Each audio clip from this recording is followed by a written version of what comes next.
Welcome to the One Star Weak Foot Show, your one-stop shop for player reviews, starring your host, One Star Weak Foot, and our review specialist, One Star Weak Foot. Good evening and welcome to the One Star Weak Foot Show, your one-stop shop for player reviews. I'm going to be your host today, One Star Weak Foot, and it makes me feel so joyous to see you back on the channel today. What's going on, guys? Good to see you back on the channel. So, as you guys know, last week we reviewed Prime Icon Moments, Icon Swaps, Bergkamp. And if you guys want to see that review, if you want to see what I think about them, go ahead and check that video out. It's from last week. You can find that on my channel. And I also tried out this 91 Prime Icon Swaps Kaka at the same time.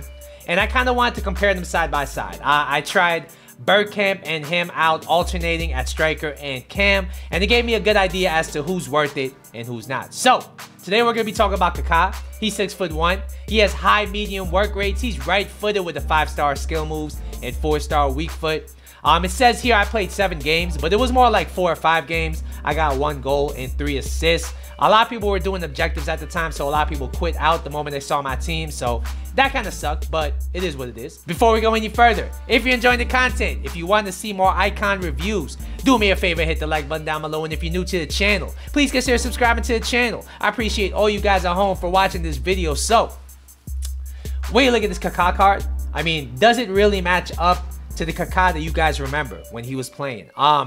It does and it doesn't. All right, the 5-star skills, great. The pace looks very good as well. But when you look at some of the stats here, I mean, they just don't look what you would imagine Kaka to look like in an icon role. I mean, his shooting stats are decent, but 85 finishing is not really too special at this point of the game.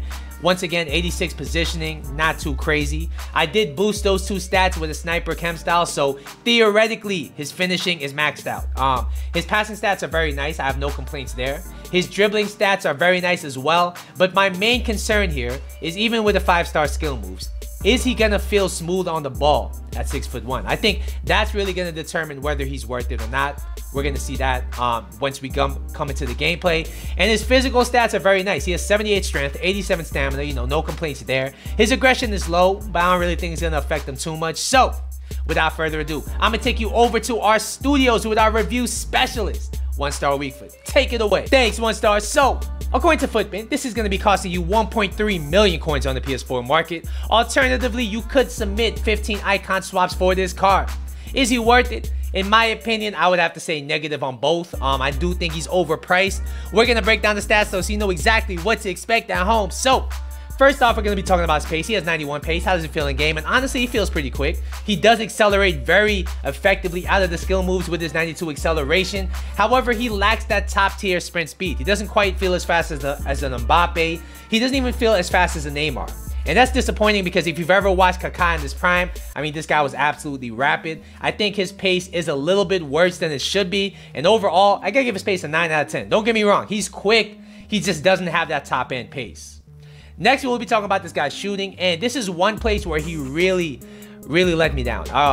What I will say is that his attack positioning was very good. He was always floating into dangerous areas. He really made dangerous runs. I really enjoyed that. His finishing did leave a little bit to be desired. He has 85 finishing, and at the beginning of the game, I'm sure if he used his Prime Kaka card, he would be an absolute monster.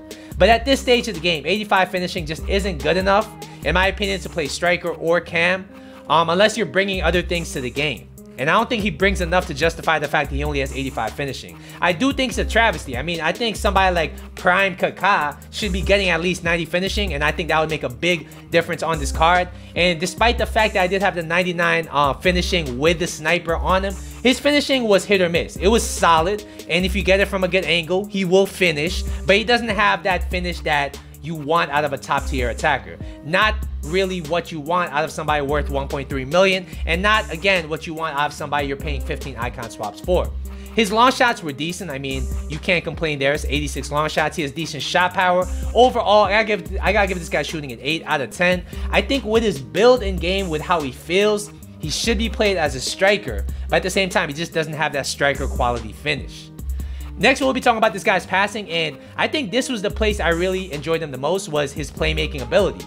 He was able to really create space for others with his shielding, and once he laid that ball off, it was very accurate. He has very nice long passing, he has very nice curve, and he has very nice crossing. So as far as passing goes, this guy has the total array of passing options that you would want out of a cam or an attacking player. Overall, I gotta give this guy's passing an 8.5 out of 10. I do think if you want him to play the cam position, he's gonna be able to play make very effectively. Next, we'll be talking about this guy's dribbling, and this guy's dribbling was very good and also kind of disappointing in some ways. All right, we're gonna talk about the elephant in the room. How does this 6'1" player handle on this game? Even with the 5-star skill moves, even with the good dribbling stats, this guy just doesn't feel good enough on the ball, again, to really justify the 1.3 million, or again to justify the 15 icon swaps. The player I would compare him to the most is Ronaldo. All right, both of them got the 5-star skill moves, both of them have the elite dribbling stats, like the good ball control, the good dribbling, the good composure, but they do lack just the smaller body type that really this game favors. So in game, he was very nifty on the ball, he was very good at L1 dribbling, but he just didn't turn quick enough, and sometimes he would just take big touches just because he has long legs and he's big, and that's what big people with long legs do. So because of that, I don't think he was necessarily the most meta dribbler of the ball, if that makes any sense. If you compare him to other 6'1" players, I do think he is one of the best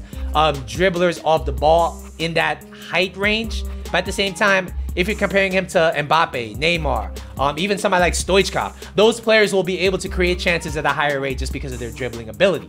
Overall, I gotta give this guy dribbling an 8 out of 10. I did enjoy the 5-star skills. The one thing I will mention though is that when the gameplay is bad, this guy's dribbling just goes to shit. Alright guys, so next we're going to be talking about this guy's physical, and it was very nice. He has 87 stamina, he lasts all game in most positions. His strength at 78 fell a little bit higher. This guy was able to shield the ball very effectively. I attribute that to his very big body type, the fact that he's 6'1", and I didn't really notice his 49 aggression being a big deal at all. Overall, I gotta give this guy's physical an 8 out of 10. Alright guys, so what do I think about this card? I think Prime Kaka, the only way I would suggest you to buy him or to do him is if you're a Kaka fan. If you want to bring him into your team just because you're a big fan of his, you know what? He's not the worst player in the world. You can use him in champs, and I'm sure you could do fine with him. However, if you're looking to maximize your value, I just don't think he justifies the value. I mean, at the price range, I think Maldini is a better value. I would rather get Bergkamp. I would rather get Dalglish if you could go for the extra swap or two. If you've already done the Prime Icon pack, I think even Lampard, Hullet, I think I prefer almost every single other card in this icon swap range than him. I just don't think he justifies the cost. Overall, he's a very good player though. I mean, he does bring a very well-rounded game to your team. He does do a little bit of everything, but he doesn't excel at any one thing that really makes him worth the cost in my opinion. So overall, as an attacker, I gotta give him an 8.5 out of 10. As far as value goes, I gotta give him a 5 out of 10. I think he's an average value, but just not somebody you'd want to bring in unless you're a fan of his. Alright guys, so that's gonna be my Prime Icon Kaka review. Hopefully you guys at home found it helpful. Once again, don't forget to like and subscribe. I'll see you guys in the next video, but until then,